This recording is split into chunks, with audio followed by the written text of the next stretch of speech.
ng bayan, maasahan anumang panahon.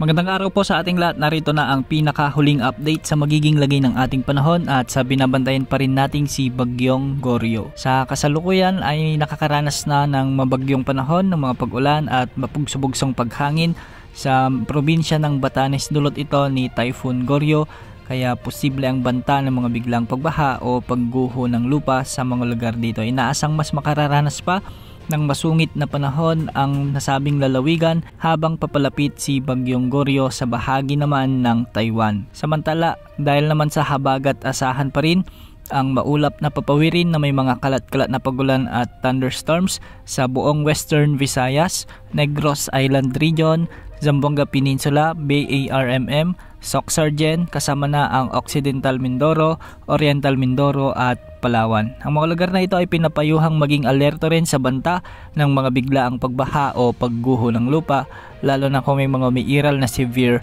thunderstorms. Ngayong hapon, maraming lugar ang nakakaranas ng mga kalat-kalat na pag-ulan, kasama na ang Metro Manila na kung saan maraming lugar ngayon ang nakaranas ng mga malalakas na pag-ulan dulot ng mga thunderstorms.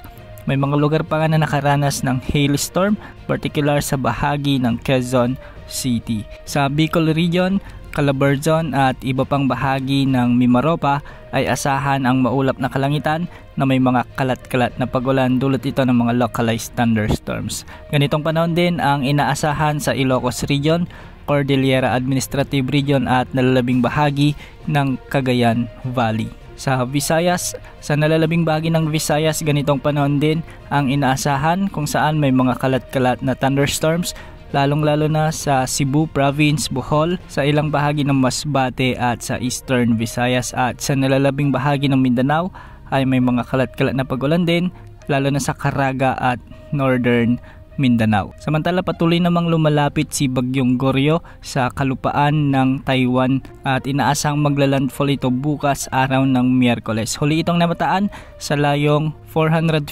kilometers silangan ng Itbay at Batanes.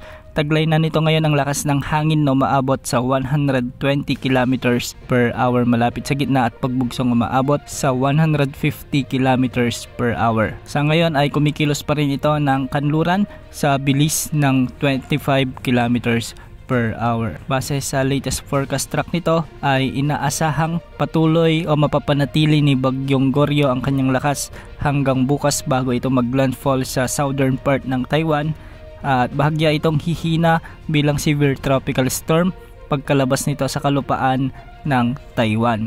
Inaasang makakalabas na ito sa ating area of responsibility sa araw ng Miyerkules ng gabi, at tutumbukin naman nito muli ang Eastern China sa mga susunod na araw. Sa ngayon, nakataas pa rin ang Tropical Cyclone Wind Signal number 1 sa probinsya ng Batanes dahil ito sa malapit ang sentro ng bagyo sa nasabing lalawigan. Samantala, wala namang epekto sa ibang bahagi ng ating bansa ang bagyong ito at hindi rin nakikitang palalakasin nito o i-enhance ang habagat na magdadala ng mga pag-ulan sa anumang bahagi ng ating kapuluan. Yan muna ang latest update sa magiging lagay ng ating panahon. Ito po ang weather update ng bayan, maaasahan anumang panahon.